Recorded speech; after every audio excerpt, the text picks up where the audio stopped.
Братья мои, позвольте мне сказать вам нечто прекрасное. Гора Божья получила совершенное благословение. Послушайте, что Бог подготовил для этой горы. «И уничтожит на горе сей покрывало, покрывающее все народы,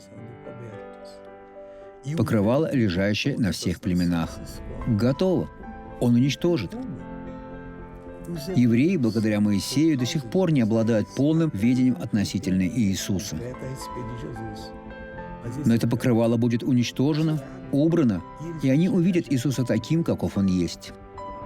Вы уже принимаете Иисуса как своего Господа и Спасителя, вы уже свободны. Посмотрите на этого свободного человека. Вы, брат, расскажите мне. У меня болела эта рука, доктор Суарес. Я не мог даже побриться. Мне было больно двигать рукой. Предплечье сильно распухло. Распухло, а теперь? Сегодня я сказал, что приду на служение, чтобы получить И благословение. получили? Да, получил. Тогда поднимите руки к небу. Слава Богу, я исцелен. Аминь. Теперь я хочу помолиться за вас. Отец, я вступаю в битву ради этого мужчины, этой женщины.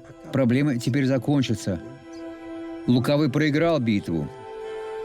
Как служитель Твоего слова я заявляю: зло, выйди из этого человека, убирайся, больше никогда не угнетай. Во имя Иисуса. А вы скажите: благодарю, Иисус, благословение мое. Хорошего дня. Благослови вас Бог.